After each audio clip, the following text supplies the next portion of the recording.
ඉතින් ඔයාලට කොහොමද මම වැඩ ඇරලා ගෙදර යන ගමන් අපි ඉතින් හිතනවා යුරෝප් කන්ට්‍රි එකකට ආවම මාර සැප විඳින්න පුළුවන් කියලා. එහෙම ඉඳලා නම් එන්න එපා. බලන්නකො දැන් වහිනවා. පැස්සෙත් හිටගෙන ඉන්න බස් එකේනක. ඒ උනාට ඉතින් කරන රස්සාවට නම් මම පණ ඇරලා ආදරේ. හේතුව මම මේ හැමදේම කරේ මේ රස්සාව නිසානේ. ගොඩක් අය ඉතින් හිතනවා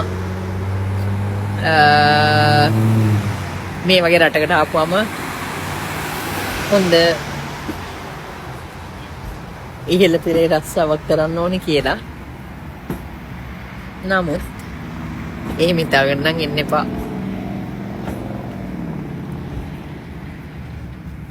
හම්බ වෙන මොකක් හරි රස්සාවක් කරලා ඉස්සෙල්ලා ගොඩ යන්න බලන්න.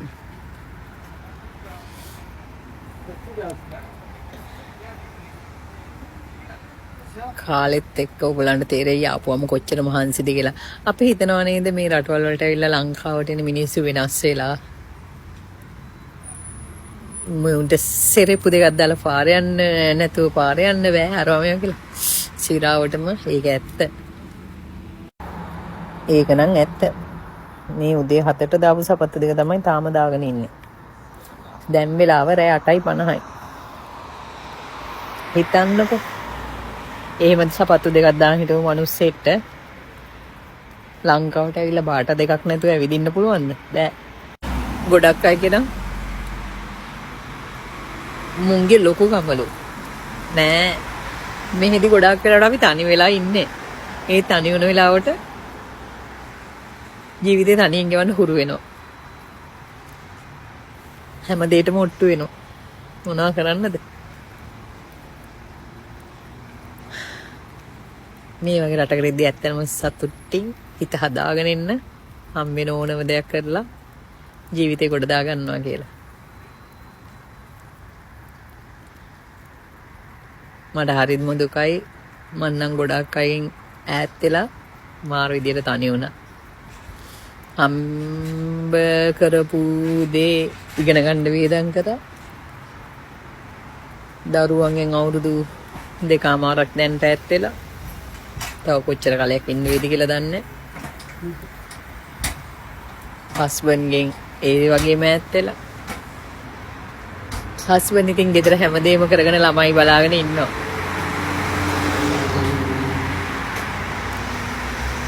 මම ඉතින් අවුව වැස්ස රෑ දහවල් නොබලා ජීවිත සටන ගෙවනවා. මහන්සි වෙනවා කියලා නම් පාඩුවක් වුන්නේ නැහැ.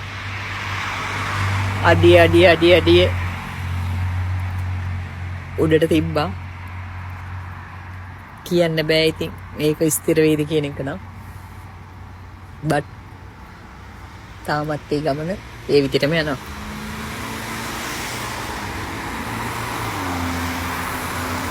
වෙලාවට මේ ජීවිතේ මොකද්ද කියලා හිතන වෙලාවල් අනන්තයි. මහා තනිකම පාළුවක්. එහෙම දැන්න වෙලා අනන්තයි අප්‍රමාණයි. අඬන්න හිතනට අඬන්න නැතුව hina වෙලා ඉන්න වෙලාවල් අප්‍රමාණයි. දරා ගන්න බැරි වෙලාවට දරාගත්ත තරම් දන්නේ මේ හිත විතරයි. හැබැයි තාමත් මං මේ වගේම hina වෙලා ඉන්නවා. අද එනකම් මං කාටවත් වැරද්දක් කරලා නැහැ. ඒකින්ද වෙන්නේ තාමත් හිත හයිය. මිනිස්සු ජීවිතේ ගොඩ යන්න කොච්චර දේවල් නම් කරනවද? මන් දැන් මේ හොයනවා කනත් අම්මුර කරන්න. මේ පඩි වැඩිලු. ඉතින් හිතන්නකො ලංකාවේ කනත්තක් ගාවෙන් යද්දි බඩ දනවා. මේ ඇවිල්ලා හොයන්නේ ඒ වගේ රස්සා. සුපර්වයිසර් කෙනෙක් වුණා. සතුටුයි. ඒ වුණාට හිතට දැනෙන ගොඩක් අය හිටියට වැඩි ඈත් වෙනවා කියලා. ඒ වගේම ඈතින් හිටපු කට්ටිය ලඟ වෙනවා කියන එකක් තියෙනවා.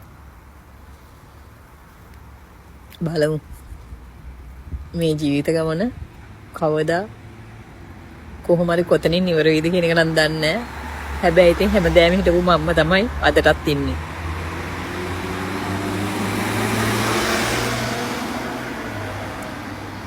ඕගොල්ලෝ මොන දේ කරත් කමන්නේ. ඔයාලා රටකට එනවා නම් හිතාගෙන ඉන්න එපා සැපම ගන්නවා කියලා. ඕන දුකක් සැපට හරව ගන්නවා කියලා එන්න. එදාට ඔයාලට දින්න හැකි. තනි වුණාට මම තනි නෑ කියලා හිතන්න.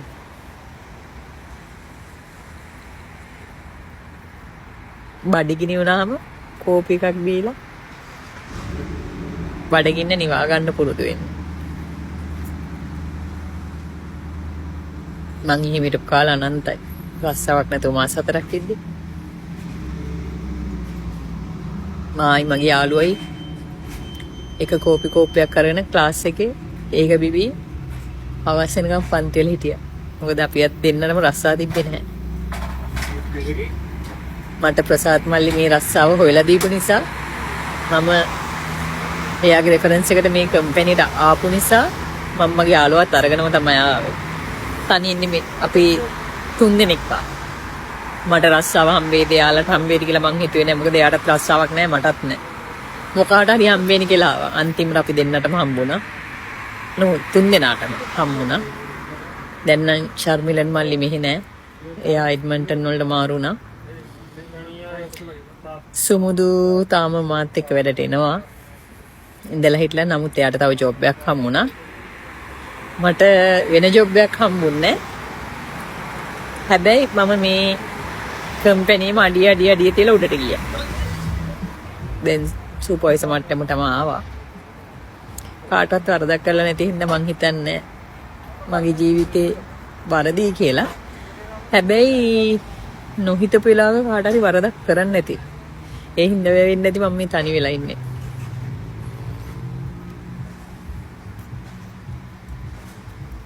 මට හම්බෙච්ච යාළුවෝ ඒගොල්ලෝ පවුල් පිටින් ඉන්න නිසා මට ඒගොල්ලන් එක්ක ගොඩක් මූව් වෙන්න හම්බෙන්නේ නැහැ.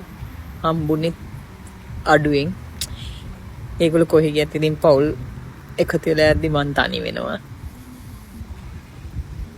එහෙම ගියපු අවස්ථාවල මගේ හිත කියනවා මං ගියේ ඒ ගමනට එකතු වෙච්ච එක හරිය නෑ ඒගොල්ලන්ගේ නිදහසට බාධාවක් කියලා. බට් ඒ යන්න හම්බෙච්ච හැම දවසක් වෙනුවෙන් මං සතුටු වෙනවා. මං hina වෙලා එයාලා එක්ක ඒ ගමන ගියා කියලා. ජීවිතේ කාටවත් වරදින්නේ නැහැ හොඳක් කරොත්. හැමදාම ඔයාලා කරන හොඳටම කරන්න. ඒතර ඔයාලට වරදින්නේ විශේෂයෙන් ඔයාලගේ දෙමව්පියන්ව බලා ගන්න.